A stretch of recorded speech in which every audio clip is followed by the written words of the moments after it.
আসসালামু আলাইকুম, কেমন আছেন সবাই? আল্লাহর রহমতের সাথে আমি অনেক ভালো আছি। আজকে খুব সুন্দর কষা কষা হাঁসের মাংস রান্না করব। গ্রাম থেকে শহরে আসছি, তাই বলে কি হাঁসের মাংস খাবো না? এটা কেমন কথা? অনেকেই বলতেছিল আমাকে এই কথা। আমি যখন গ্রাম থেকে শহরে আসছিলাম তখন আমাকে সবাই বলছিল, বাড়িতে হাঁস মুরগি এই পুষে খাও তো, তুমি কিছু বুঝতে পারো না, বাড়ির জিনিস আর কিনা জিনিস অনেক আকাশ পাতাল। অনেক পাড়ার আশেপাশের বুড়া বলছিল। তো পাড়ার বুদের কথা জবাবও তো দিতে হবে, যে রাত আসে চুলো বাঁধে, কথাই বলে না? আমি গ্রামে হাঁস মুরগিও পেলছি, আবার শহরেও থেকছি। মানে ওই যে কথাই আছে না, যে রাত আসে চুলো বাঁধে। আমি তো গ্রামে আমার হাঁস আছেই, তাই না? আমি যদি ভালোভাবে হাঁস পুষি, একটা লোক রেখে দিই, তার কিছু টাকা দিই, সে যদি আমার হাঁস মুরগিগুলো একটু দেখে, তাহলে আর সমস্যা কি? আর কথা হচ্ছে, আমি তো আর এখান থেকে বিদেশ চলে যাইনি যে আমি মানে অনেক দূর যাইতে হবে, প্লেনের টিকিট লাগবে, এমন তো আর না। দেখা যাচ্ছে এইখানতে মাত্র 10 টাকা ভাড়া নেয়। দেখা যাচ্ছে সপ্তাহে যদি 2বারও যাই, তাহলে কিন্তু আমি সব কিছু প্রসেস করে দেখতে পারি, তাই না? এই জন্য কথার আগেই বলে নিলাম, যে রাধে সে চুল বাঁধে। যদি বুদ্ধি থাকে তাহলে সব কিছুই হয়, তাই না?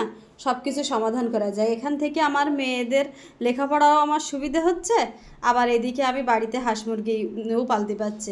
আগের দিন গিয়েছিলাম, যে ছোট ছোট কটা মুরগির বাচ্চা কিনে একটা ঘরের ভিতর সুন্দর করে রেখে এসেছি। এই যে আজকেও আবার দৌড়াইছিলাম, আজকেও আবার তাড়াহুড়ো করে রান্না করে দৌড়াইছি, আবার সেইগুলোকে খেতে মেতে দিয়ে যেহেতু বর যাচ্ছেই, গদখালি যেহেতু আমাদের দোকান আছে, তো সেখানে তো যাই, তাই না? বড়ও একটু দেখলো, আমিও একটু দেখলাম, আসলে সব মিলাই জিলাই করলে তখন ওই শহরে এসেও হাঁসের মাংস পরে পা তুলে খাওয়া যায়, কি বলেন সবাই? তো যাই হোক, ছেলে আবার বায়না করছে হরলিক্স খাবে, তো ওকে আবার একটু হরলিক্স করে দিলাম। এখানে এসেও তারপরেও কিন্তু আমি বসে নিই, কেন জানেন? ওই যে আবার কিন্তু একটা বিজনেসও শুরু করেছি। খরচ করার আগে সব সময় ইনকামের চিন্তা করতে হবে। যাই হোক, আমার কথায় কেউ কিছু খারাপ ভাববেন না।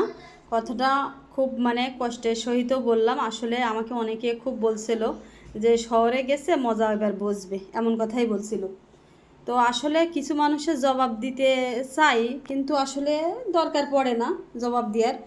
মানুষ বলতে পারলেই কিন্তু মানে এমনটা একটা অবস্থা হয়েছে, মানুষ কিন্তু কথা মুখ দিয়ে ছাড়লেই যে কোথায় যাই লাগবে, কি হবে, তার কতটা কষ্ট হবে, এরকম কেউ ভেবে কিন্তু কথা বলে না। সবচাইতে বিরক্ত বোধ লাগে ওই জায়গাটায়।